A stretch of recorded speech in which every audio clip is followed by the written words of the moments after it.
Yeah, hello, Andrew.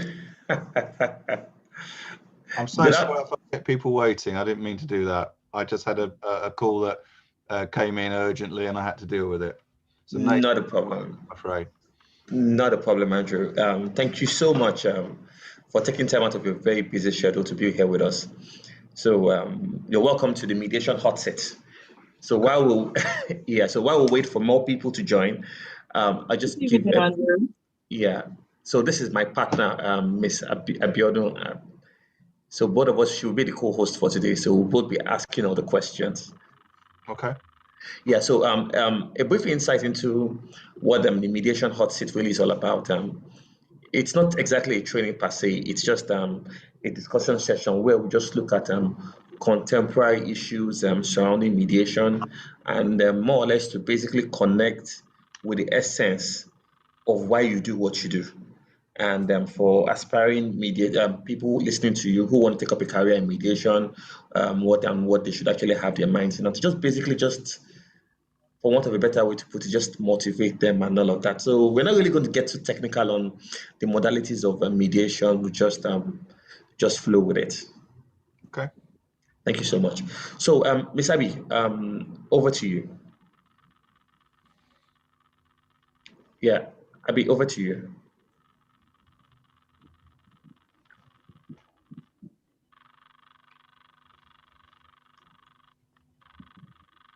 Well, I'm not sure she can hear you. Yeah, I think she has unmuted herself. Yeah. Ms. Abby, can you hear me now? Yes, I can. Okay, so over to you.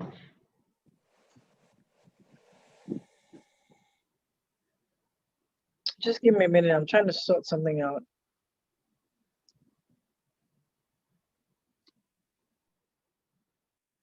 The joys of technology.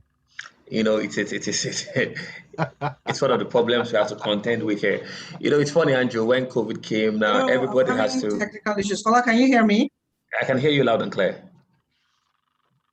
Hello? I can hear you, Abby. I can hear you loud and clear. Wow. Okay, I think I'll take it. Can you hear I me? think I can hear you. Abby, can you hear me? Yes, I can hear you. Okay, so you want to start? Yes, I will. Just give me a minute.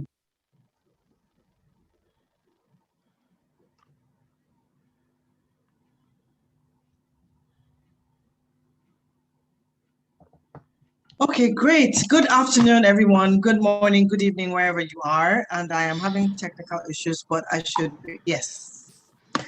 Okay, so we have with us today Andrew Parsons, and I'm going to read his profile. So Andrew is the specialist barrister, mediator, and arbitrator with a commercial background of over 30 years of experience and work in concerning businesses, property, finance, and commerce. He is now based in Portsmouth in the south coast of England, UK. Prior to practicing at the bar, he worked as a money and corporate finance broker in the City of London. Andrew left his first career to study under the influence of the late great Professor Roy Good at the Centre for Commercial Law Studies at Queen Mary College, University of London.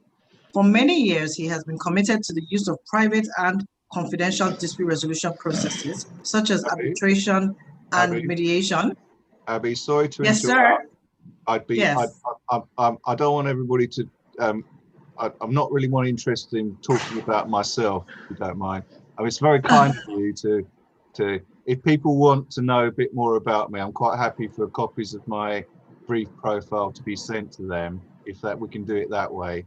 I mean, I just simply say I'm a barrister, mediator, and arbitrator, and I've been doing all of that for quite a long time. Okay. And I need to also warn everybody that a secondary career is I write stand-up jokes and routines. So give a warning to everybody attending that anything that you might say might be written down and appear in a comedy joke somewhere. Okay. Duly noted. Okay then. So let's just get right. So Fala, over to you. Yes. So now, okay. So Andrew, I'm sure there must be a story behind why you decided to become a mediator. You want to let us into it? Maybe we should start off with that. Yeah, it's slightly complicated in the sense when I was given fair warning of that particular question, which is a good one really. I think I became a mediator, was attracted to the idea because I'm a natural deal maker. I love making deals. My previous career working in the city was essentially about that, making deals. And I used to always wonder why it is, having a second career in the law, why so many business people were using mediation, certainly in the commercial world, in other countries. I mean, I've always had a kind of a multi-jurisdictional practice. So mediation took off in the United States long before it took off anywhere else. So, for example, I just realized this is a better way of doing things. And as a mediator, I enjoy doing it because I still enjoy helping people make a deal. It's making a deal and everybody's happy. Well, happy is perhaps the wrong word. They're content. They're not necessarily happy, but at least they've reached a compromise that they can live with. That's far better than going to a court where the proceedings are so much longer, more expensive, more uncertain, the delay involved, everything. So as a mediator, I enjoy it, trying to help them get to the point where they can reach a deal. So now, Andrew, I'm actually looking at your profile, and you've handled over 700 cases. That takes a lot of passion to do. So, can I just ask you, is there a general trail that runs through most of the mediation cases you handle? Over here in Africa, some of the things we have to contend with is ego, is the fact that one party believes that he or she is right and all that. So that's from the African perspective. Over there in the UK, is there like a general trail of thought or theme that runs through most of the cases you handle? Well, you're making a mistake. It's not a trait just in Africa. Every party to dispute always believes they're absolutely right. Okay. It's nothing to do with being African. Okay. Every party always believes they're absolutely right, and they just need to be somehow. What's the phrase in mediation? Have a like reality testing. Okay. Part of the skill of a mediator, just to say, look, have you really thought about this, or have you thought about that? Might there be other issues you haven't really thought about in the context of this dispute? Okay. Now I'm looking at your profile. You said he's also known as the quiet man on the corner. Can you Yeah. please expand this narrative a bit? What does this mean? At least within the framework of dispute resolution. Well, there's something I do believe, which is that, and it's a quite trite phrase, but we have one mouth and two ears, and it should be often in that proportion, if not having four ears. Too many people talk a lot. They Okay. don't bother to listen, and that's at the heart of why disputes escalate. They're only interested in what they've got to say. Interesting. Yeah. So as a mediator, and indeed, by the way, I translate that skill into my other areas of professional work.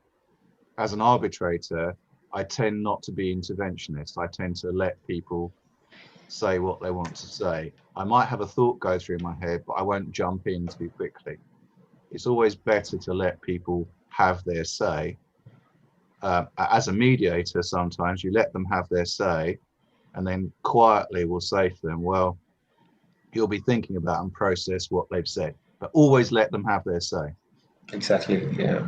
But do you also have like a kind of mental struggle between being a mediator and being an arbitrator? Being a mediator, you're not allowed to. You know what is involved being a mediator. Then being an arbitrator, you sometimes struggle with I don't know how to put it. That with that disconnect of some sort, where you're a mediator, you're a facilitator, you're an arbitrator, you have to take a side.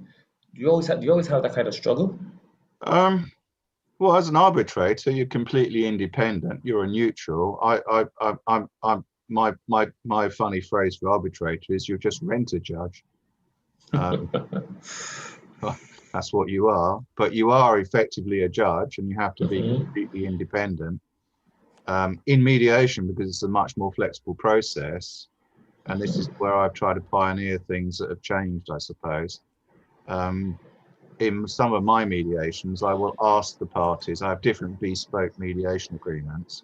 In some mediations, if they actually are indicating to me that they want me to express a view about how they might settle the case, yeah, not about the merits, you have to be careful not to talk about the merits of the case, yeah, but as a mediator, some parties want that mediator to be very proactive and be pushing them into a direction. Well, what do you think I could do to settle this? I actually want your advice about that.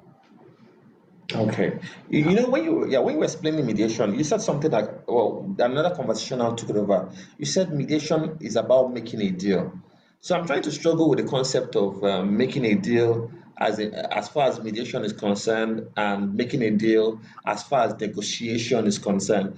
As a mediator, are you really allowed to make a deal? Are you not supposed to facilitate an amicable resolution?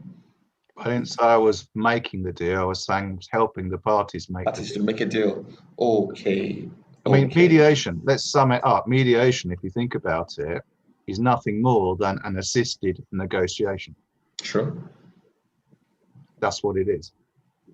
It's when the Okay. parties should negotiate. Ideally, in the ideal world, Fola, everybody in the world, wherever they are, would try and negotiate and be sensible and be reasonable, and they would try and resolve their dispute themselves, wouldn't they? In our wonderful, that's obviously utopia, that's fairyland, yeah, where everybody just is very reasonable and everybody wants to reach an agreement, negotiate by themselves. But mediation steps in as the next stage, as I see it, where the parties have reached a point where they need somebody to help them do that. Okay. Now we're going to go to the most interesting part of this session, and that's talking about the growth of mediation. Here in Africa, mediation is still emerging, and I would like to look at the growth of mediation in the UK.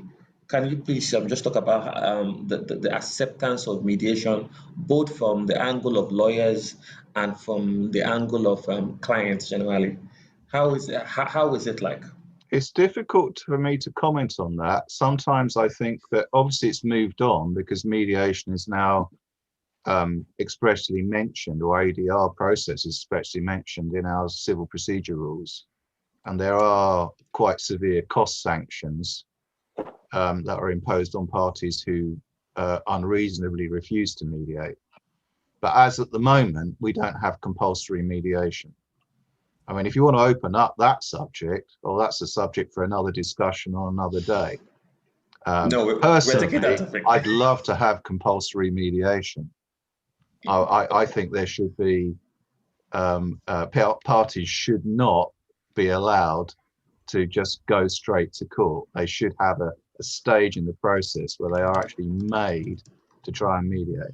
I mean, I don't know whether I've got this wrong, but I've got dragging back in my memory, because I did once upon a time, quite a while ago, actually went over to Nigeria, and I'd actually conducted a mediation there, believe it or not. And I do know that it's got to be, what, nearly 20 years ago? I could correct me if I'm wrong, that is it probably 2020, I don't know, 2001 or maybe 2002, that That's 18 years the ago. Lagos multi-door courtroom Wow. opened up. Yeah, Lagos multi-door 20 years ago. We're Was it talking open? about nearly 20 years, are we? Yeah, we're talking about close to 20 years. I mean, Well, I regarded that as a real breakthrough. I thought it was a fantastic idea. And as I understand it, that's still functioning and functioning Oh, really yes, it well. is. Oh, yes, it is. As a matter of fact, a lot of these participants here are mediators from the Lagos multi-door courthouse. Right. Yes. Yeah. Well, I mean, and to my mind, that was a great development. In fact, hello, I can hear somebody saying, by the way, anybody, if they want to jump in and say something, please do. Oh, yes. We usually create a time for that. So what we do is there's just a feedback behind that. I've muted them. So we usually have a time for that. Yeah. Abby, over to you. Oh, okay. Yeah. Okay, so you mentioned about would love the for that to be mandatory mediation. I did add that's a big discussion. Oh yes, it is. I'm happy she took it up because I'm still going to expand the narrative. I'll be over to you. You finish and I'll take it up from there. Okay, so how do you align that with the voluntary nature of mediation? Excellent. Quite simple, because I've heard this and it bores me to death, quite honestly. People saying, oh, being forced to mediate deprives me of access to the court. No, it doesn't. No, it doesn't. What it does, it actually just pauses the process. It puts a temporary halt to it. There's no way that if you have the way that I'm thinking is that you don't stop parties from litigating if that's how far they want to go. What you do is you make them pause to go to mediation. If they then don't settle, well, then of course that's always up to them, isn't it? I mean, takes two to make a deal, or however many people there are, yeah. And if they don't, well, of course, somewhere down the line, if it was one or other or both of them who didn't settle, they may live to regret it. But I don't think that's a reason. I mean, here in the UK, we've had a bedeviled by this idea that under the European law and other that somehow, and under the European Convention of Human Rights, that imposing mediation is somehow a breach of fundamental rights to access to justice. And I've never agreed. I don't know how many people would know about the case of Halsey and Milton Keynes NHS Trust here. It's quite a seminal case that dealt with pretty much establishing mediation as a new way of working here in the UK. And there were arguments even back then arguing about that. And I've never really understood it, because you're not, mediation is not saying to people, oh, you must settle. Nobody's saying that, are they? Mm-hmm. If any mediator ever said that, they should be struck off. They say you must, yeah? No way. It's voluntary. All throughout the process, you're stressing to the parties, it's up to you. But all you're doing is encouraging them in the best way you can to reach that agreement. In the end, if they want to reject that opportunity for whatever reason, might be a good reason. Who knows? It's not for you to judge that, though, as a mediator, is it? I mean, they may have a good reason. Not. Yeah. Yes. You mentioned earlier about parties asking you to make suggestions on that's controversial, I know, but that's yes. I wanted to ask, have you ever had parties ask you to suggest? When they ask, do you get it? Do you have them sign something, or how does that work? Because I've had parties say, oh, you know what, tell me what my options are. Yes. And then they turn back and say, oh, but you said. Yes. So I don't know if you've ever had that situation. True. And if you did, how did you handle it? That's a very good question. That's about you as a mediator protecting your own back, because parties can turn on you, especially if after the event they're unhappy about the settlement agreement. So you have to watch that. What I, in my mediation agreement, I have clauses that specify that I will, if the parties request it, it's both parties. It has to be both parties request it. I don't contract myself to saying I will. I say I may, if I think it appropriate, give them guidance about how they might best settle the dispute. Yeah. So I leave that in my discretion. And when, to answer your question, if I'm doing that, if they actually both do, I will then get them together, or even if it's in separate rooms and they won't meet, then I'm going to get, as you rightly say, I want them to ask that, not ask the question in writing, but I will ask them, what is it? What's your stumbling block? You tell me from each of your own perspective, or in the room, say, write it out for me. And then my suggestions I will then record as bullet points, write them down. So that's a record within the mediation. Okay. Okay. So okay. what if, sorry, Fola, let me just, so what if they now flip and say, oh, you know what, if you hadn't suggested it, you know, we would have gone this route? Well, no, sorry. The contract I have with them is that covers if that. they ask me to do it, then I may. It's up to them. They've got freedom of choice.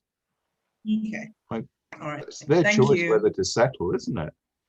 On those terms or not. Okay. Thank you. Fola, over to you. Okay, yeah. So we're going to look at another controversial topic under mediation, and I would like to call it lawyers and mediation. Now, how receptive are lawyers to mediation in the UK? Many more than in the past, but unfortunately, I still think that it's not just that a lot of lawyers are not keen on mediation.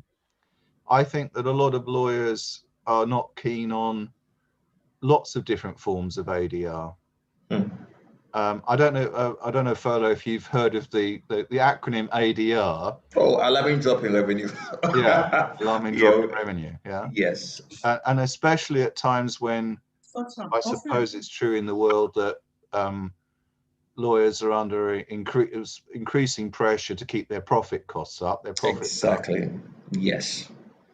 One does sometimes get the impression that they're not properly advising their clients about their ADR options, which I put as a broader answer rather than just about mediation. I mean, for example, sometimes I have cases where it's very appropriate for expert determination, never mind mediation. Yeah. So otherwise there's a narrow piece of expert evidence that would be critical to determining the outcome of the case. Yeah. So do you think it's because lawyers have not been able to master the art of making money from mediation? Do you think that's why some of them are a bit antagonistic of the process, or the fact that they feel it robs them of the power to advocate, which is supposed to be the starting point of a lawyer? It's a mixed picture, because I get instructed by solicitors. I have been for a long time now, and they are very, very pro mediation. I mean, and they know how to deal with a mediation case. They pre-prepared the client before I even speak to the client. The client's been told mediation would be a good idea. Yeah. So that's me as a party advocate. Even when I come, some of those same solicitors will nominate me or suggest me as a mediator. And I already know when I'm dealing with lawyers like that, the mediation is going to be a lot easier because they understand the process. They understand what it involves. They've come there with the right mindset. Okay. Yeah. Okay. Over to you. Yeah. Yeah. So I want to ask, you mentioned you arbitrate as well. Do you think mediation would become like arbitration in the near future? Do you think it would have the, well, I don't want to say structure, the rigidity? The trappings. Yeah. I'm just trying to be careful. Yeah, the trappings of arbitration sometime in the near future. I hope not. And if so, what could we do to avoid that? I'll say I hope not, because the whole point about mediation, which is why it's so attractive, is because it's such a flexible process. I mean, I could tell you some stories about mediations I've conducted that were so different, I had to just adapt to what the parties wanted. Really amazing stuff. I mean, I did a mediation.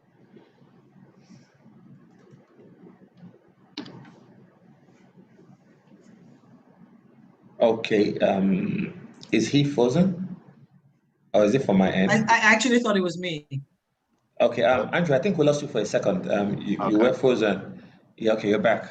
We lost some second. Yeah, I went, obviously for obvious reasons, I can't give too many details because it's confidential. Yeah, but it was a dispute about water rights between native North Americans and a town nearby who diverted the water supply. And the way that mediation went, let me tell you, it was pretty amazing, because they decided that all of the people within that tribe would attend this meeting. So I had about 50 people in that mediation. 50. And it was but again, see, I believe that that's the whole advantage. That was great. It was a great mediation, as it turned out, because everybody was allowed to speak, say their piece. It lasted 2 days. Wow. Yeah, but it worked. It worked. In the end, they did reach an agreement. And me, I was just this English guy in the middle, trying to sort it all out. Yeah, but it did work. But again, you see, what a from my point of view, I went away from that thinking that was interesting. But they ended up reaching the agreement, which was yeah, it was really interesting. And also it reaches back, just connects to time, thinking just, I'm actually speaking out loud as I'm thinking. It tells me in a way that I think that when you look about, this is a more historical and philosophical point. If you look back a little bit, around the world over history, different cultures and different societies have, without using the word mediation, had a process pretty much like it. They don't, that's not necessarily used, they don't use that word, but that's not really the point, is it? Culturally, they've had a process whereby, rather than escalate a dispute, somebody steps in and says, come on guys, let's just try and talk to one another and sort this out. Yeah, so it's for me, mediation again is kind of a culturally a good thing, because I suppose that links into as well that in terms of having a good civil society, surely it's a good thing to encourage people to try and settle rather than encourage them to go to court and fight things out and fall out even more. And so it's got wider societal benefits. Yeah, I agree with you. I totally agree with you. But so my question was, do you see mediation towing the path of arbitration? Oh, I didn't answer your question. Yeah. Was that deliberate? Did you deliberately leave it hanging? So we know. I thought I did, but never mind. Okay. Right. No, you didn't. No, I don't think it will. I hope it doesn't. That was my answer. I said I hope not. I mean, I mean, there may be many lawyers who want to step in and over legalize the mediation process, but I hope not. I mean, arbitration itself has become, from my point of view, over lawyered. Okay, so because there was this conversation, there's this ongoing conversation, and the fact that mediation isn't rigid, it's a problem for a lot of people. They feel like, oh, it's not, I don't want to say not structured, but it's not, what was that word Fola used? It's not, Fola, what was the word? Trapped. It's not, it doesn't have the trappings of the law and the trappings of procedure, and it doesn't have precedents to follow. I don't know, what's the reception of mediation, or what's it like? Okay, you know what? If you don't mind, Ms. Sabi, can I just rephrase that question so maybe we can take Okay, great. Why do you think people prefer arbitration and litigation to mediation? In your opinion, why do you think they prefer that? Yeah. How about that? I have no idea.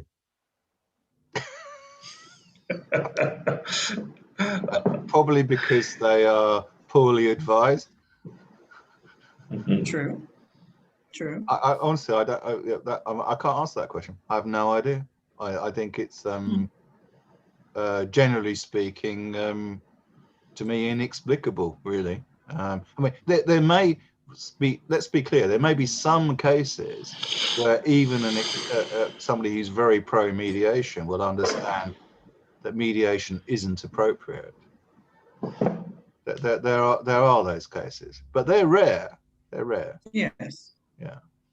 Okay, so now can we look at mediation and the concept of justice?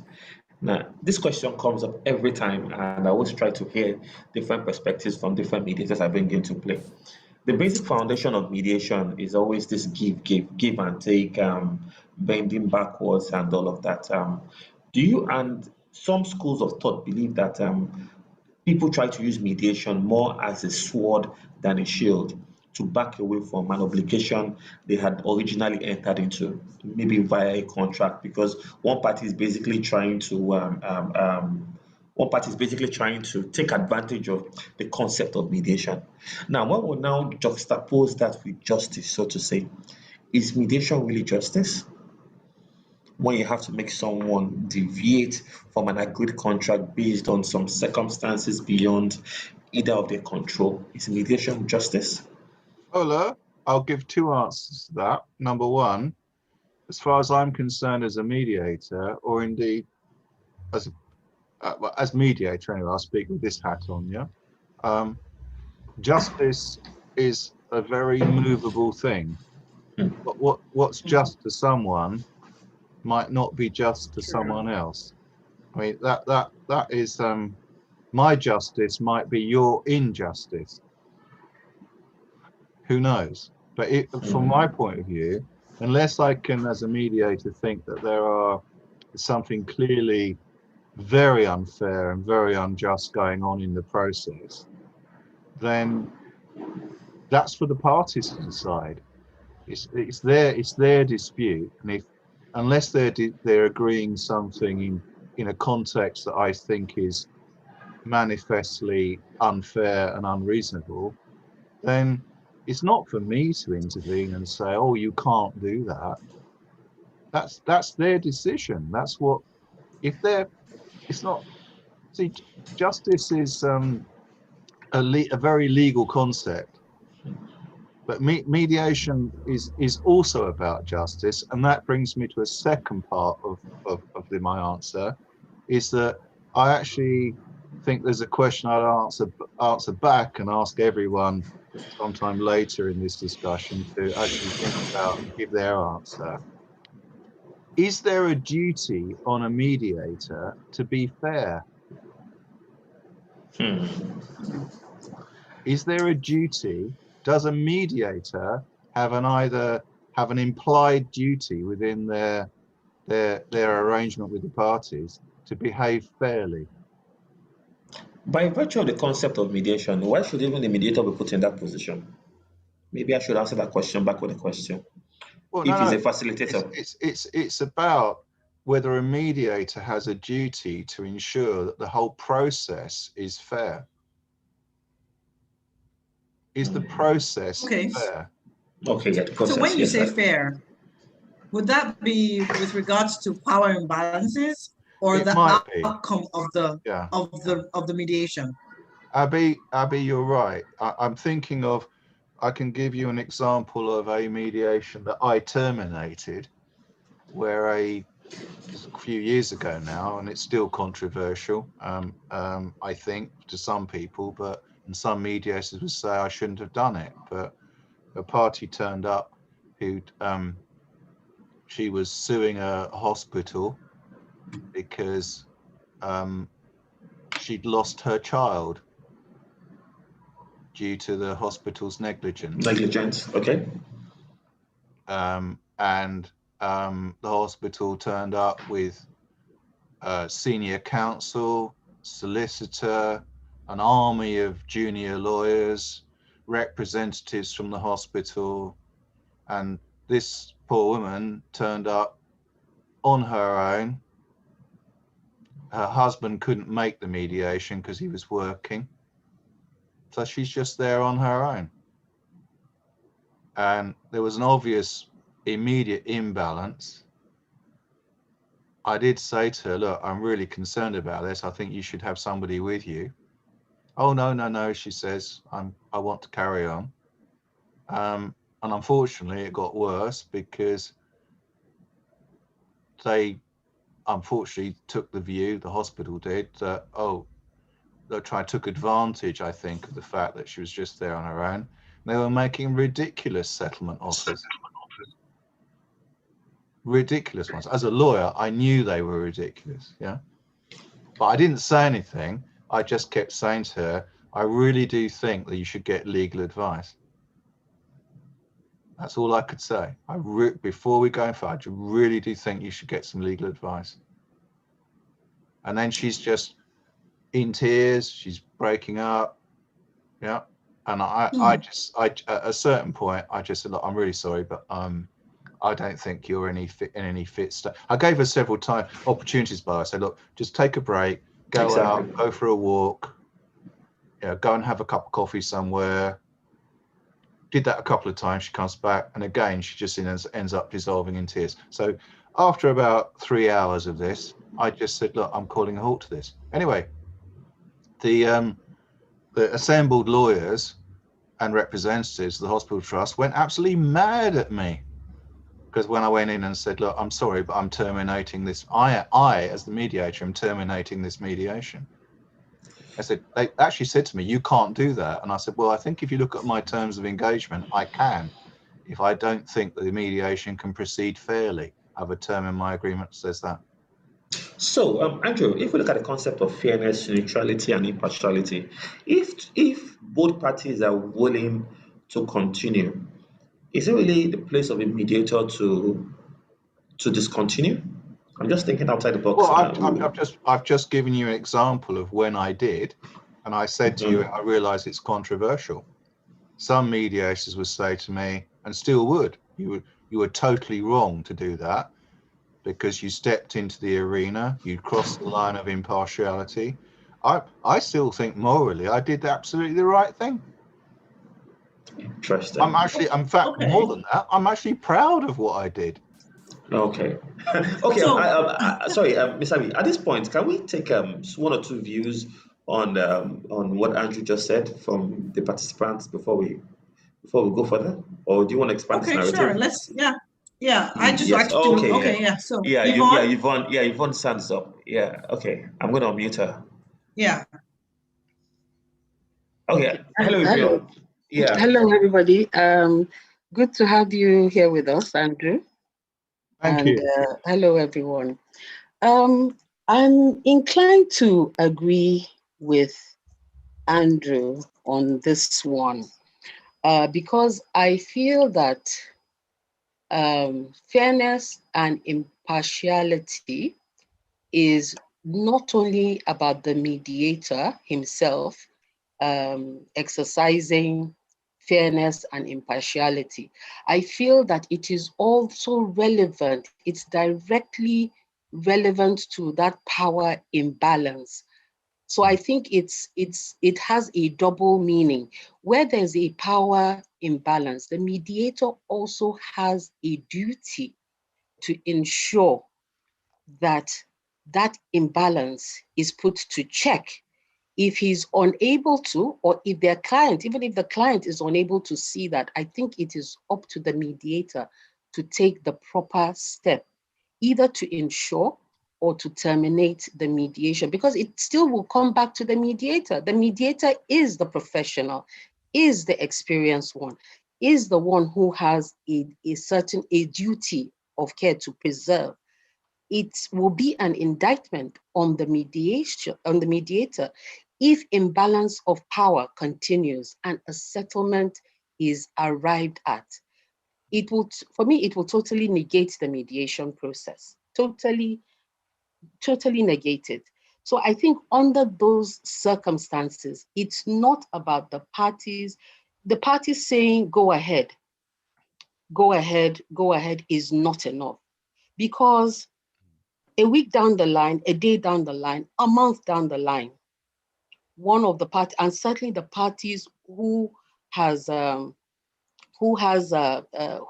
underdog, so to speak, will have the right to come and say, well, the mediator did not do his job responsibly.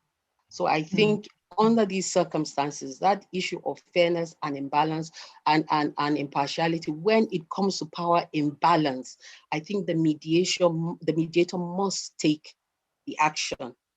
It's not up to the parties. Thank you. I agree with you, Yvonne. Yeah, Fola, do you have any input? Well, I just have a slightly different perspective, and perspective in the sense that I feel that mediation is essentially party driven, and I respect and acknowledge the role of a mediator as a facilitator. And if I'm going to go back to the concept of what is right or wrong, I think where mediation is concerned, I may be wrong, is what both parties determine is right or wrong. If a party wants to enter into a contract and you're trying to guide the party to make the party understand that, look, no, this is not the way it looks like, and the other party, for reasons best known to him or her, says this is what I want. The question is it in my place as a facilitator, understanding the fact that mediation is purely party driven, to step in and say, I feel there is an imbalance of some sort, and on the basis of that, I would not go on with it. So I feel there's almost like a delicate balance of some sort, which really is neither here nor there. If, as a mediator, have expressly and impliedly tried to explain to the other party what is involved, and he feels he wants to go ahead, the question for deliberation is this: is it in my place as a mediator to solely just call off that session and say, because of power imbalance, I can't go on? It's a question I think I'll rather leave hanging. Yeah, I think. Okay, go ahead, Andrew. No, it's okay. You Okay. I think I mean, I agree with Andrew and Yvonne, because when it gets down to it, as he mentioned, he had given her breaks and she was still emotional. So maybe at that point it was the anger or the loss that was driving her. So I want to ask Andrew, did you have a pre-mediation session? And when the hospital came with the army of lawyers, who was the representative party for the hospital? Was it the whole body of lawyers, or was it? Yeah, but so I mean, even that physically, it's not balanced, because there are like 12 lawyers or 5 lawyers. And by the way, technically they were in breach of my mediation agreement, because I always ask parties to let me know in advance and agree who will be attending the mediation. So they turned up with not only the lawyers who they told me who would be attending, but a whole army of others as well. Which in fact, what I did, by the way, let me just tell you, I did say, if we are going to have any kind of joint meeting, I just want 2 of you in the room, not all of you. They didn't like that either. But listen. I think you were right. I control the process. I said, yes. If you don't like it, you can terminate the mediation. And they had the option to go somewhere else. Yeah, you didn't have to be the one to do it. So I'm quite hardball as a mediator. Don't you? Okay. So I don't think that's the arbitration side of it. Can I just pick up on Fola's point about why he might disagree?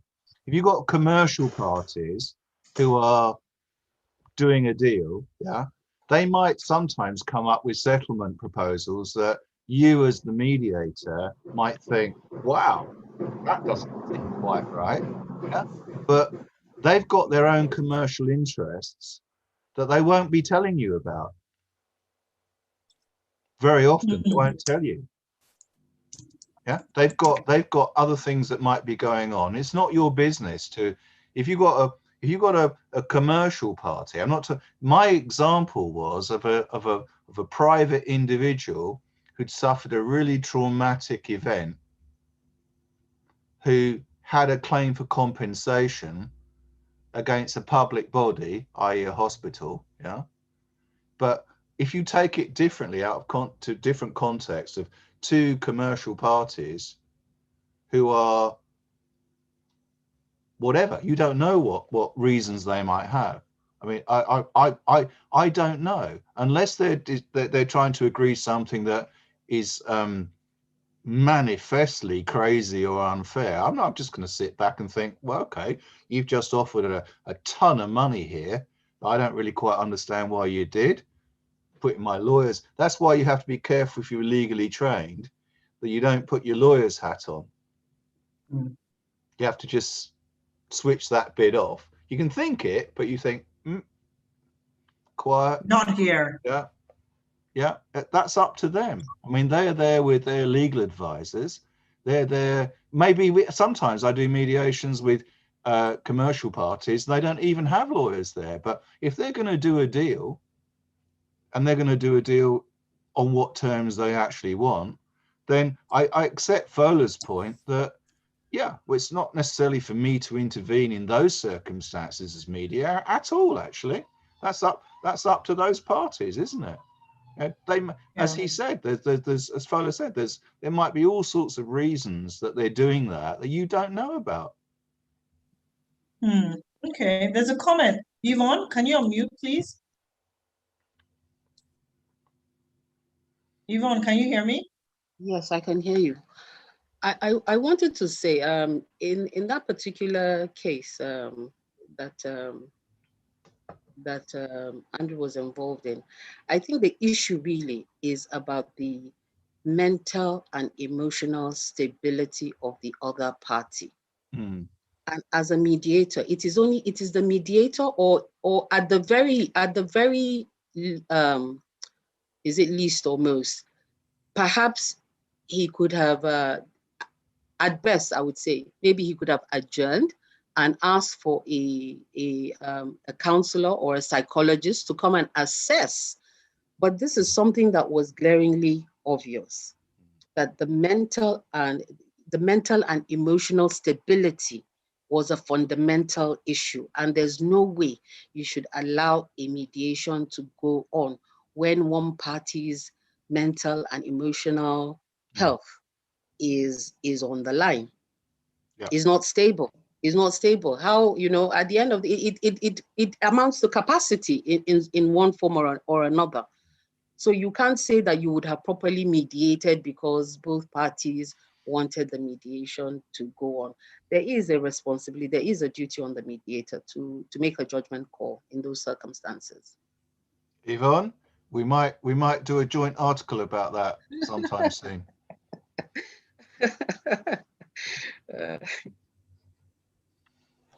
Thank you, Yvonne. Thank you so much. Tola? You're muted. Yeah, another interesting topic I also want to look at as far as the growth of mediation is concerned is the training of mediation. Do you think that the way mediation is being taught to people is a bit too abstract for them to grab the essence of mediation? And I say this because as a trainer, as a trainee, I've had to go back to have an understanding of what mediation is from my own point of view. And a lot of times when I listen to people train mediation, and I'm like, look, mediation is supposed to be a way of life. Why make mediation look so abstract? One way or the other, we all practice mediation.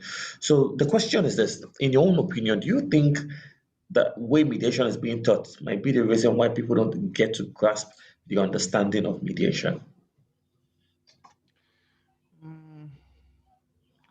I think it's a good thing that there are lots of people being trained in mediation.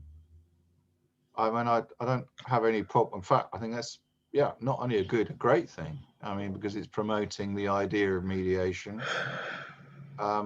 As for what happens to the trained mediators, that's perhaps a separate issue. I mean, I think that there are a lot of people who just become organizations that train mediators without having any.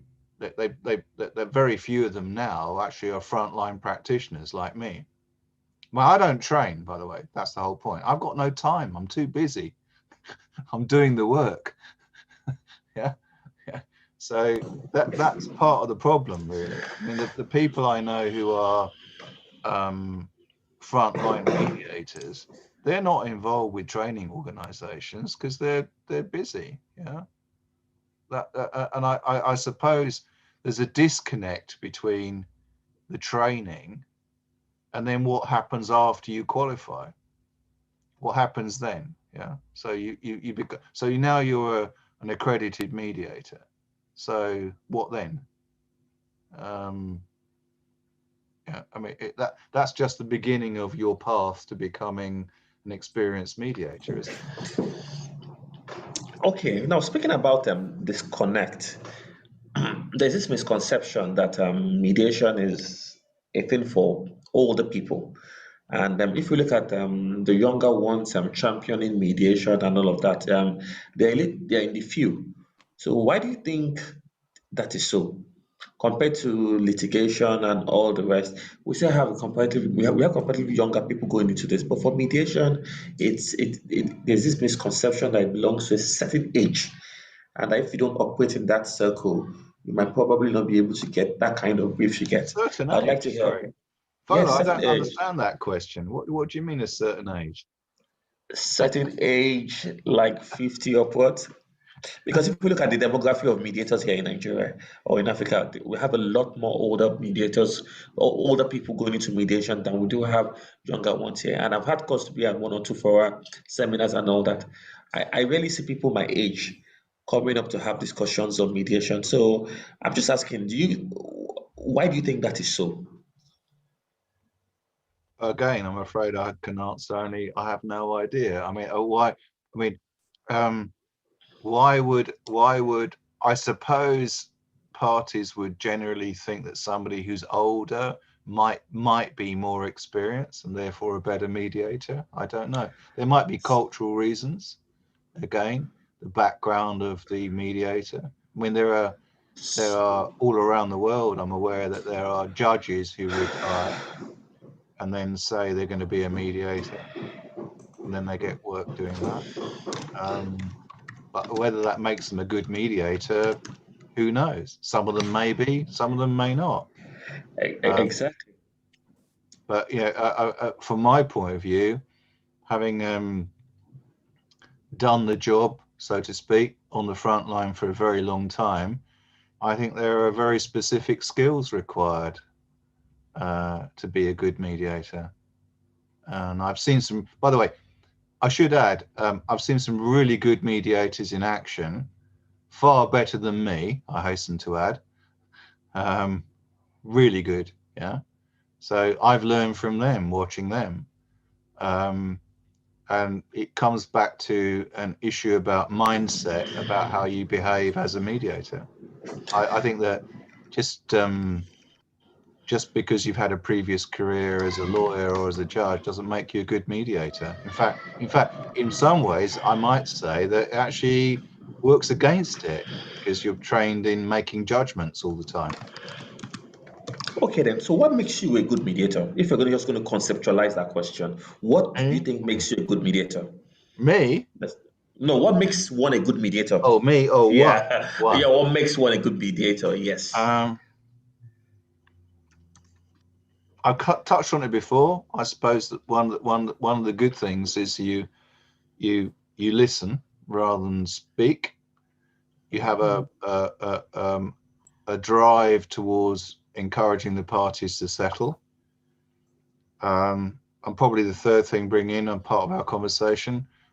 This is just my personal view.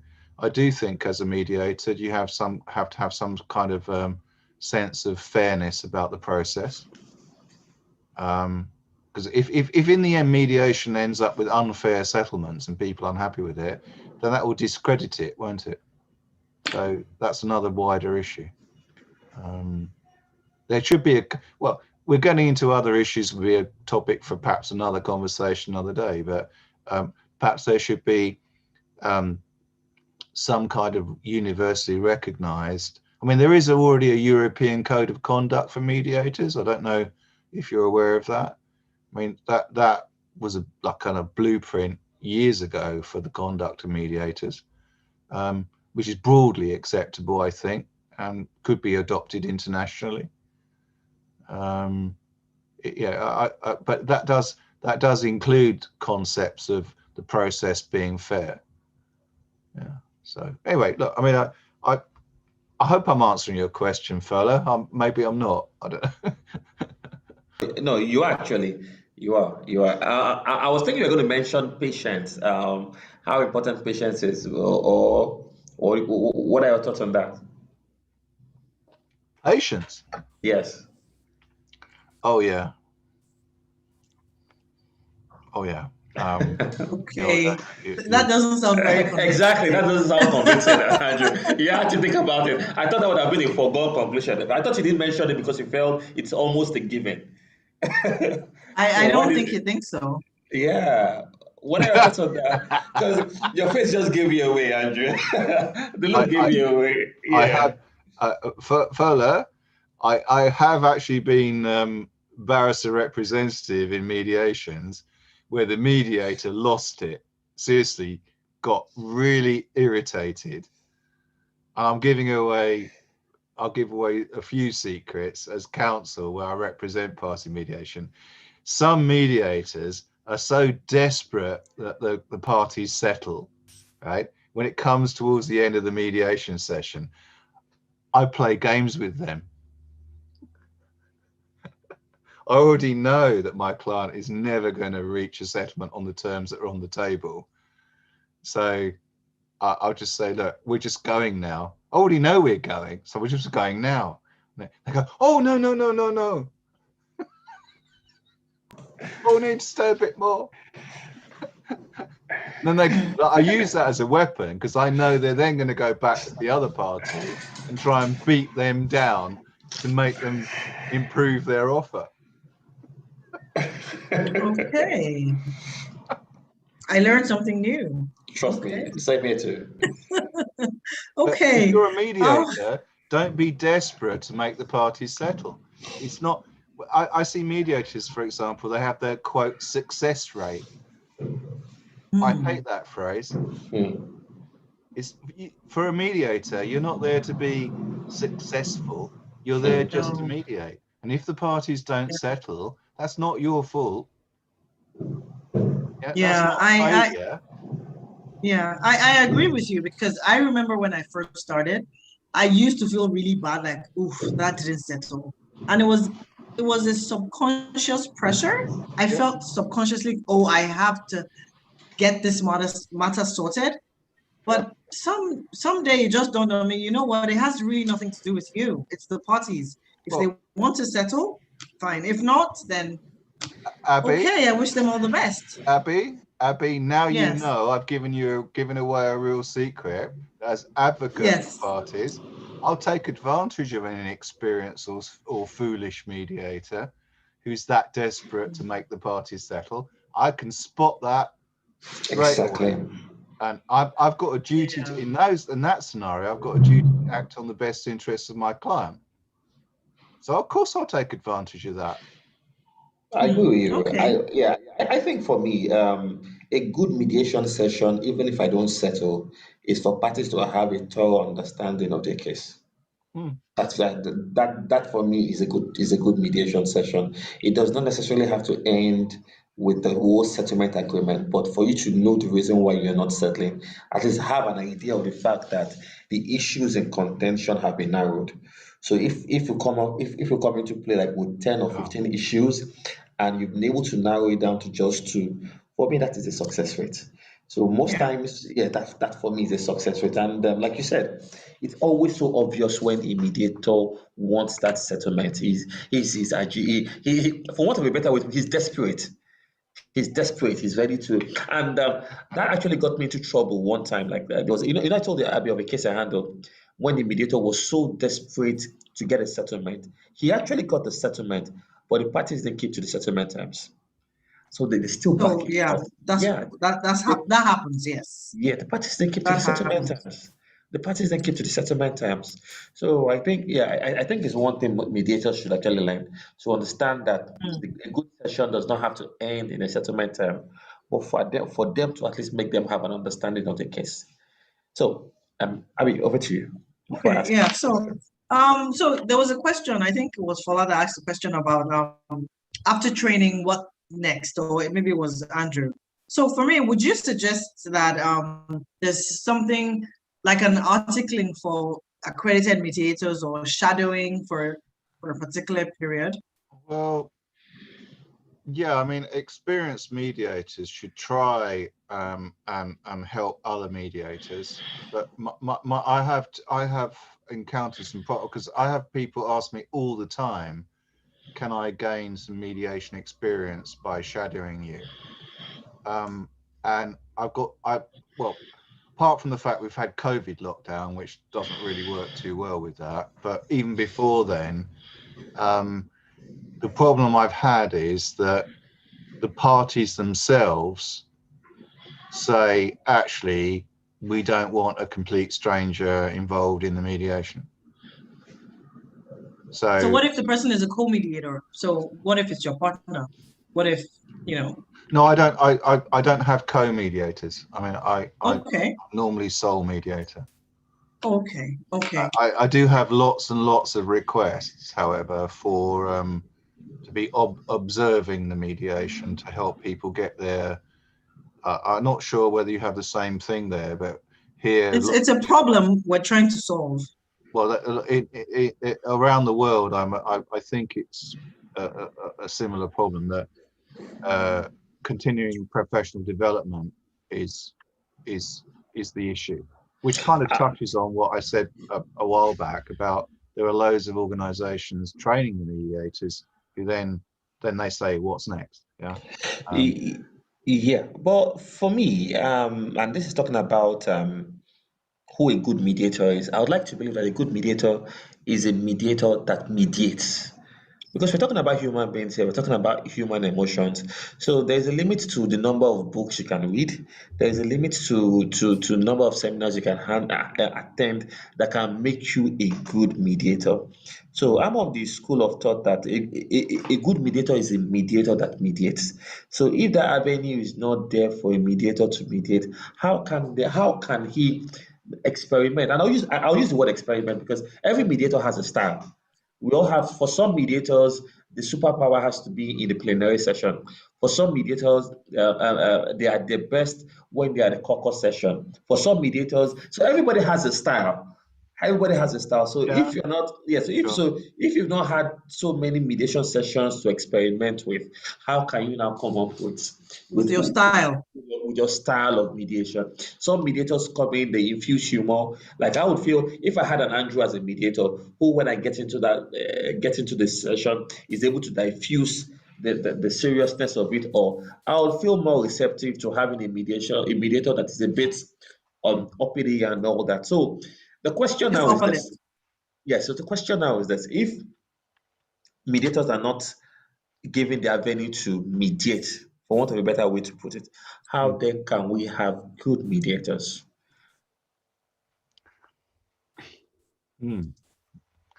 This whole session raises probably back for, I'm losing count, third or fourth time, some really quite big and wider questions, actually. I'll answer your question. I hope it is answering it further in this way. You're right, different mediators have different styles. Some of them are taught and learned and then made better through experience. It goes back to a fundamental question, actually, which has been debated between me and other mediators around the world. Are good mediators born or trained? Or is it both? Trained. Or is it both? Both. I personally, I think it's both, because I think you can take somebody and train them, but if they don't have the actual background and mindset, whatever background they may have, that they are. We began this whole session by me saying, you asked me why I like mediation. Yeah, I mean, I don't just like, I love mediation because I love helping people make a deal, reach an agreement, reach a settlement. Yeah, I enjoy that. Yeah, not at any cost, as I qualified it by saying not any cost. If I see somebody being treated unfairly, I'll stop the mediation. But I think you have to have a mindset or come from a background even before you even thought about the word mediation or becoming a mediator, where you are that kind of person. I'll put it this way: you've got that kind of personality where you actually want to conciliate and help people reach agreement. You've got to be of that mindset. Okay. I was actually going to ask. Okay. Yeah, you just went to where I was going. So how do you? I personally believe mediation is a way of life. That's a really good way of putting it. Can I write? I haven't picked my pen so far, but I'm going to put that one down. Mediation is a way of life. Okay, right. I like that. And so as a lawyer, how do you shift that mindset? I remember after I got accredited, I would, during my sessions, I was answering questions from a lawyer's mindset. Mm-hmm. And then gradually I realized, this is a totally different ballgame altogether. Mm-hmm. As you said, I'm not sure who said it. It was, it's delicate, so for me, I had to take off the hat of being a lawyer and thinking as a litigator to thinking like a mediator. Mm-hmm. Now I'm thinking, okay, how do we get everybody to, for lack of a better word, to suffice? Yeah. Yeah. And be happy with where they're at. Yeah. So for you, you're a lawyer, you're an arbitrator, you're a mediator, and you also do sketchings. So how do you, first, how do you switch hats, which is switch mindsets? And then do you think being a mediator has influenced your sketching, or it's vice versa? My cartoons and comedy stand-up, I have no idea. I mean, I've, as you may gather, I've had a varied life. I haven't really spoken too much about how varied it's been, but always been interested in things generally. I mean, I don't ever wear one hat. Yeah. So I understand the point you're making though about changing the mindset from being a lawyer to being a mediator. Absolutely, absolutely critical. I suppose it's easier. It was easier for me because the work I've always done has been on sort of commercial property side of things, where parties, generally speaking, want quick resolution of disputes. So I suppose I probably should explain this, because I've done work internationally from an early stage. I realised that I'll give you an example. I still do quick arbitrations, which a lot of people don't do. Maybe I'm one of the only people who does it. What do you mean by quick arbitrations? Well, quick. Sorry. No reasons arbitrations. Have you heard of those? No.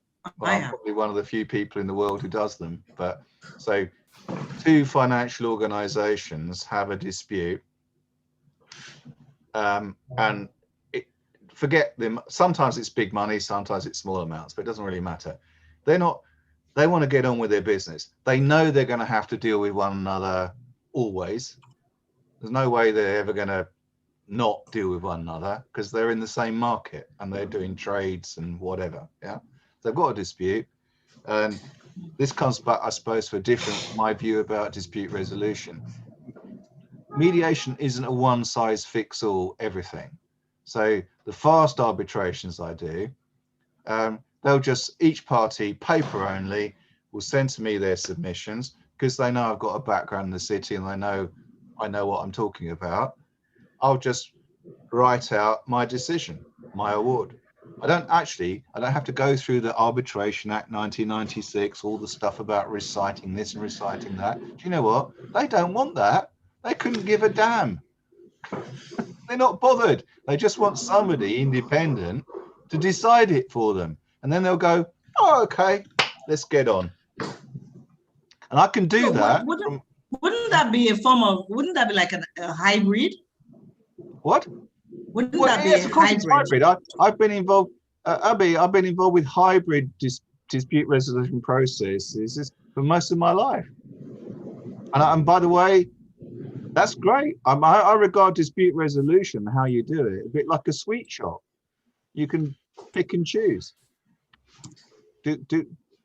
Depends on the case. It depends on the parties, depends on what they want. Sometimes mediation, sometimes arbitration, sometimes hybrids of it. Mediation generally, though, by the way, on the point of this whole discussion, I think generally is, after negotiation fails between the parties, is the best next step. I still think that. I think it's sensible. Okay, now we're going to deviate from this trail of thought into something a bit different. We have just 18 minutes, so let's see how well we can make use of it. Now, Andrew, if you look at mediation when you started some years ago, so many years ago, and you look at mediation now, if you were to look into, if you could project into the future as far as the growth of mediation is concerned, how do you see mediation? What do you do? How do I see it? Yes, in terms of the acceptability, yeah. Well, it's not going to go away. My mediation practice is still running very well, as I'm sure is yours. So it's not going to go away. In fact, it's going to increase. I can't see it going away at all. I mean, why would it? I mean, you can see all around the world, people are starting to understand the advantages. I mean, look, for example, look at the parties who've just signed up to the new Singapore Convention on Mediation. That's going to travel around the world, and I hope other countries. So far, the UK hasn't signed up to it, but I hope it does. And there are so many countries around the world who are not only thinking about, oh, it's not such a good thing, they're actually positively putting it forward. It's being internationally accepted more and more and more as a better way of resolving disputes. So as far as I'm concerned, all of you here who are interested in mediation, you're absolutely on the right track, because it will carry on around the world. I'm sure it will develop in Africa. I mean, I as I say, my knowledge about that is slightly limited, but I am aware that Nigeria in particular developed the multi-door courthouse. So, and that I still admire as a process. Actually, I think it's quite a clever idea, and I wish there was something here in the UK like it, frankly. But do you think it will work? Do you think a multi-door courthouse system would work in the UK? It won't, because you've got too many entrenched systems here who would never accept it. But see, you've got the advantage there of having that ability to create something new. So you may be surprised to hear me saying this, but really, I admire it. I think it's a fantastic thing. Why haven't we got anything similar? I don't know. That's interesting, because over here, I would have assumed that mediation was probably not as developed as mediation in other countries. So it's a bit of a surprise that we are doing something that people find a bit admirable. Well, it's my opinion, fella. But what I'm looking at is this. Don't you think it's still multi-door one way or the other, when people still have the option of choosing between mediation, arbitration, or litigation? Even if it is not small, less formalized, the fact that you have the option of choosing, I guess over here the difference is that it's just more structured. Yeah. But ultimately, the multi-door courthouse really is obtainable everywhere. Or what do you think? Well, the point I'm trying to make is that it's. For me, the idea that every party who decides they want to go to court is positively told you need to go to at least have an initial meeting with a mediator before you go any further. I think that's a fantastic thing. True. And that doesn't happen here. You have just tick boxes in court forms saying, do you want to mediate? Which are by and large at the early stage of proceedings ignored. Okay. So I have another question before I hand over to Abby. Can a mediator self-mediate? We had this argument on the platform I belong to about the principle of self-mediation, where self-mediation, where you don't mean self-medication, do you?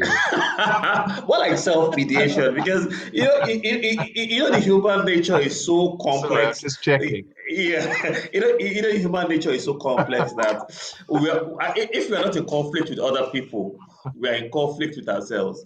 So, do you think based on the knowledge one has about resolution, one can actually self-mediate? Now, this question is two-pronged: self-mediate between yourself and self-mediate between yourself and some other person.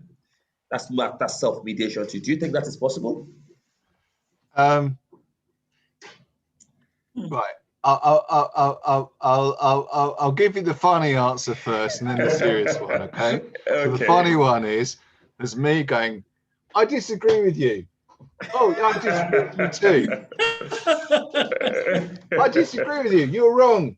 No, you're wrong. You're wrong. You're wrong. You're wrong. You're wrong. Yeah. Well, that's not going to work, is it? Not at all. Okay. Right. So, being more serious, if I suppose this links with whether mediators are born or trained or whatever, right? I think that in life, some people are able to negotiate things in a way better than others. Yeah. So I think good mediators, probably even those who just develop those skills. I don't know whether you do this. This is an open question to everybody, right? I find myself over the years, which is quietly, again, my tagline, the quiet guy in the corner, when I see the potential of a conflict arising with someone, I'm far more aware now not to escalate it.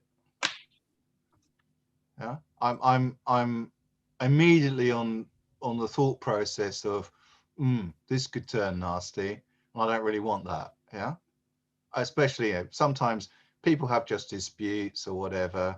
I mean, I think, how about this? I think parents have to mediate with their children.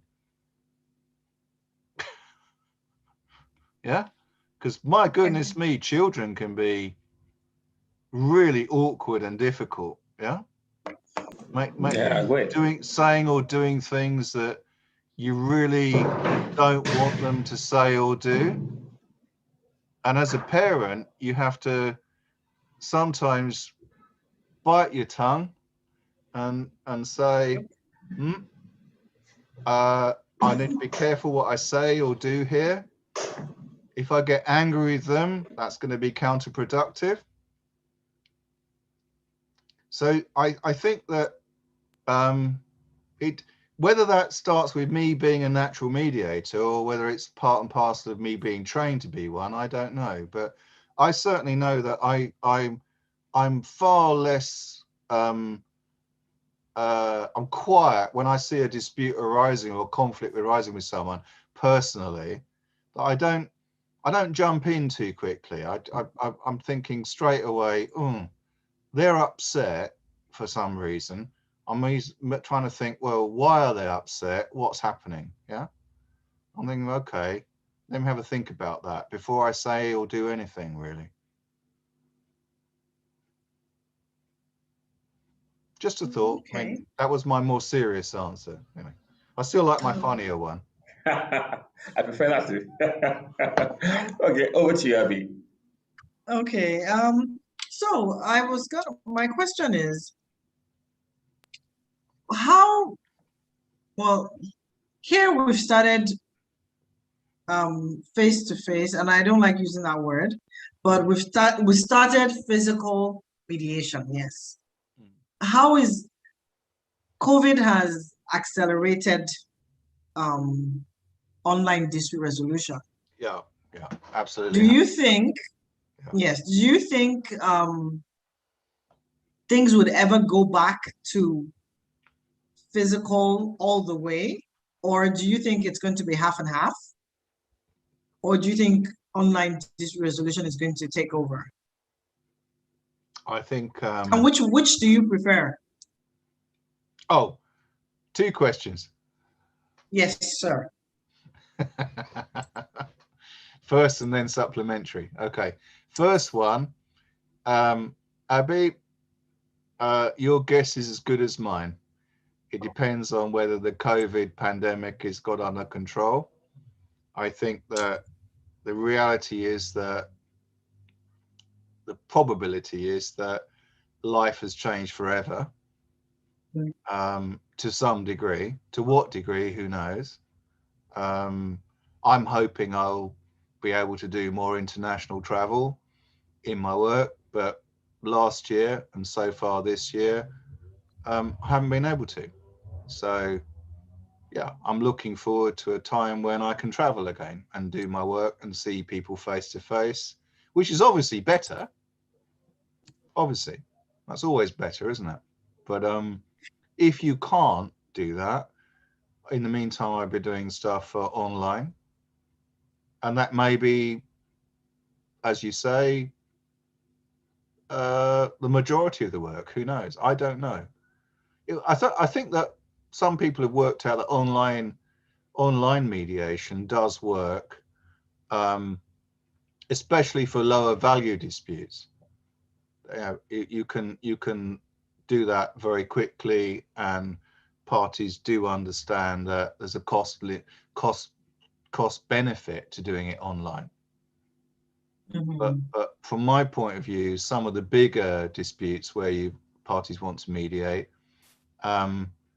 they want to have a face-to-face mediation. They do. So we'll see how it goes. I mean, same thing with arbitration, by the way. I've done a few online. Same thing with a lot of things. So it's not just confined to mediation. It's court hearings as well. I'm doing lots of online court hearings as well. So, but whether that changes, who knows? Big trials I know have been put off. I've got one big arbitration that I was supposed to be doing for about a year now. It's been put off and put off and put off as arbitrator. And who knows? It's now rebooked for September this year. Whether it goes ahead depends, doesn't it? So let's knock on wood. Thank you. Wish me luck. I do. Okay, so what advice? We have 5 minutes more. So just before we round up, thank you so much. We appreciate this. What advice do you have for those who want to take up a career in mediation as a mediator? Final words, what would you say? Well, before I do that, can I say, if it's only 5 minutes left, I'd really like other people to talk if they've got questions. I've put that in the chat. I think they are stunned into silence. You stunned us into silence. Oh, really? I think so. Nobody want to say something? Oh, I put it in the chat already. So, unless of course they want me to. Mrs. Sage, would you like to contribute? I don't know if she's there. Oh, yes, she is contributing. I said I'm overwhelmed. Me, Lydia, I've been with you since. Good afternoon, ma'am. Good afternoon, yeah.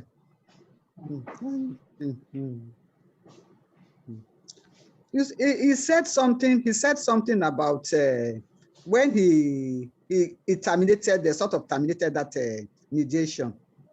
I had a similar thing like that, but there was nothing I could do because I tried to tell the when she wanted 5 million to be paid to her, for the husband to take the 3 children. I tried to insist, tell her that it is not right, but somehow I managed to push into the settlement that she must have visiting rights. Because I said you cannot take 5 million for your children. She needed the money. She took the money. But I insisted on visitation rights. I sort of forced it on her that in future you will need to see your children. You can't sign off your children. That was what I sort of jumped into the ring as a mediator, because I felt that there was injustice in this case on the part of the man, because he had more money and she had no money. So that was why I agreed with him that in a way mediators can sort of jump into the ring when you find you are in such a situation that the other party was being oppressed. That's the way I'm saying that. Yeah. Thank you, Sheila. Thank you so much. I'm glad you're another person who supports the decision I made.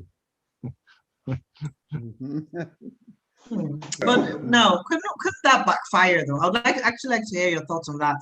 She descended into the arena, as lawyers would say, and she put something that the party wasn't even in the party's contemplations in the terms of settlement. You know, that's a hard one, isn't it? Yeah, because in your case, you terminated. You didn't go on with the process.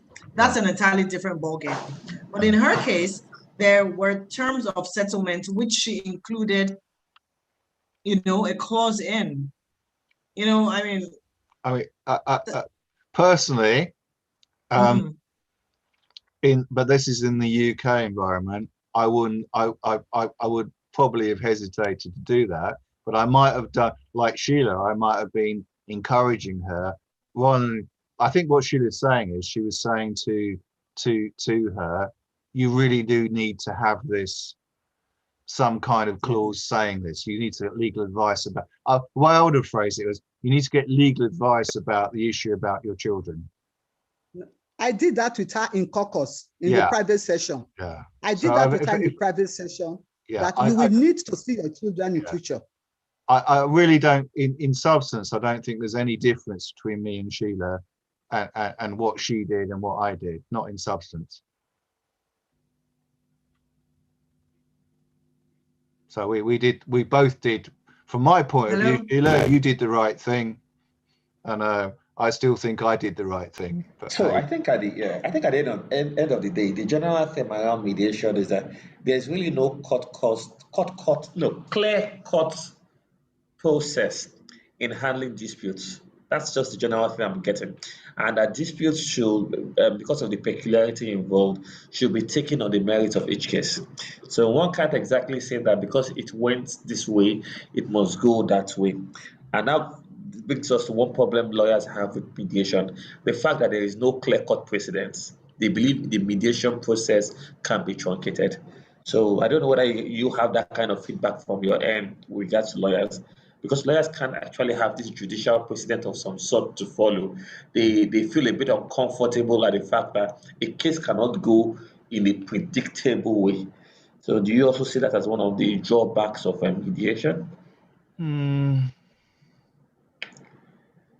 not sure but I'm concerned. We're at the end of our time, because I was hoping to have more questions from people, but I can see on the chat from Funmi. They made a comment: experience, maturity, and calmness are required in some mediation sessions, why parties may prefer older mediators. Well, Funmi is listening still, but yeah, she's still here. For me, are you listening? No, I think she's gone. No, okay, she's no longer here. No, she's still here. Yeah, let me unmute her. Okay, let me unmute her. Yeah. Yeah. For me, are you still here? Okay, maybe she just put it on mute. Yeah. All right. Sorry, I just thought. My little comment about that is that I don't think there's any age barrier to who's a good mediator. I really don't. In fact, some of the well, I'm now, you might count me as an old mediator now, but I think that some of the old mediators, quote old, I've come across some really good ones, and I know some good ones. On the other hand, some of them who are old in age, but have just tried to retrain themselves as mediators, they're some of the worst I've encountered. So some of the young ones actually are really good. They are. I don't. When I advise clients about who to appoint or put forward as mediator, I don't have an age discrimination. And in fact, I don't even have any kind of discrimination. I'm just looking at who is the right person for that particular job. That's it. Okay. So, Abby, you're mute. You're mute. Okay. My apologies. I thought I was. Okay, so there's a hand up, but then don't forget the question, the advice you have for upcoming mediators. Yvonne. Okay. Yes. It was more of a comment. I think in our own culture there tends to be a general. We tend to defer to the older people, so there would the older people being having more wisdom or being wiser.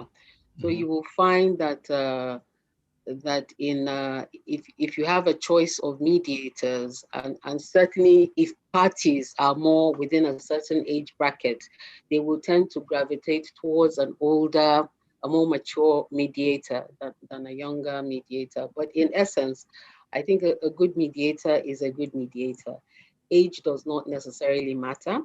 And I think we should also be looking at, you know, as society continues in technology and IT, the matters that will come up more are probably matters that concern younger people. So you will find that younger mediators will actually be more relevant and are more likely to understand those type of matters.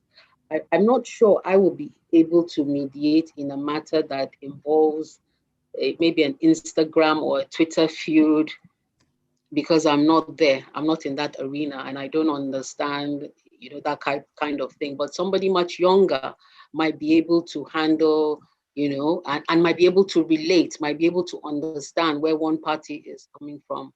So I think it's also a function of our circle of, I want to say a circle of professions, a circle of professionals, arena where we practice, that we may have that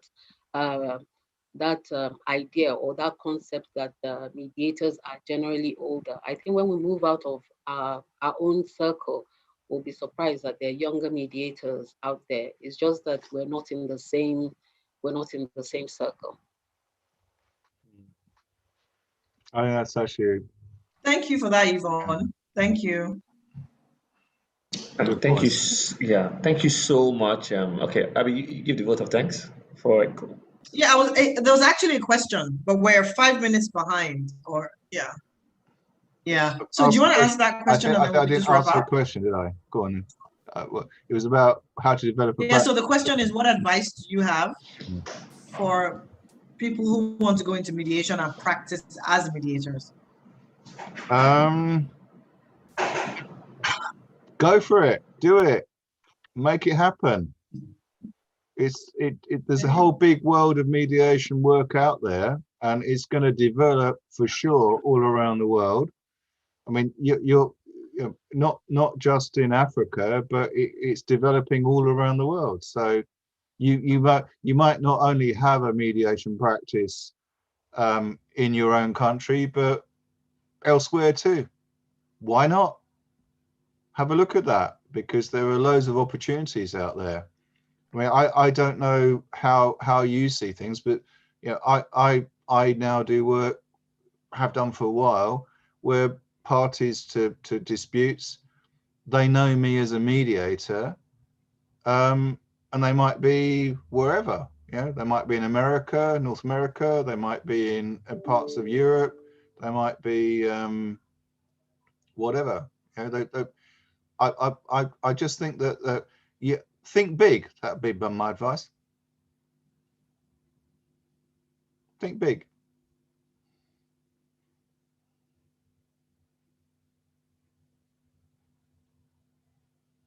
Hello? Okay, thank you so much. I was waiting for Abby to say something. So, Andrew, thank you so much for your time. It's been an interesting and insightful session. We've learned so much. So much. Thank you so So much, much. and actually, Yeah. I enjoyed your perspective to issues of mediation. It's can we say unconventional, or what kind of word can we use for it? Abby, it's not the regular. It's not the regular. I think it's like a I think he has a what's the word now? An interesting perspective on mediation. I think it's And fresh. That's exactly, the word. it's fresh. Yeah, it's not something you get to hear every day when you have conversations on contemporary issues surrounding mediation. I learned a lot, Andrew. Thank you so very much. And Same here. Thank yes, you for inviting me. Thank you very much for inviting me. It's nice to have a conversation with people and just speak it like it is. I don't often do talks at all, by the way. So yeah, I noticed. I know what I had to go through to get you constantly checking. Yeah, I really appreciate this. I'm quiet. Thank you. I so had a much, question Andrew. about the quiet guy. Why are you referred? I'm so sorry. I have to ask. Why are you referred to as the quiet guy? On the corner. Quiet. On the corner, yeah. Quiet guy on the corner. Yes. I don't shout about myself too much. I do my work and I do it well, and my clients like the work I do, and that's enough for me. Yeah. In the meantime, I do my other stuff. So, but it's yeah. But it's nice to talk with you. It's nice also to spread. If I've said anything that sparks an interest or gives a different thought to any of you, then that's great. Oh yes, you have. You have. Oh yes, you have in a lot of issues. Oh yes, you have.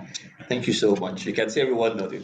So on this note, I would like to thank everyone that tuned in. And next week, Saturday, we'll be featuring another notable mediator of repute, Mrs. Yinka Kolade. She'll be here with us at 6 p.m. Thank you so much, Andrew, for tuning in. We truly appreciate That's this, okay. and we look forward to having you once again on the panel session. Okay, goodbye, everyone. Yeah, goodbye, everyone. And thank you so much. Yeah, and for those that missed this, we're now on YouTube. You can always watch the replay on YouTube. Just search for Fortefa Mediation Academy for a replay of this. Thank you so much, everyone, and have a good night.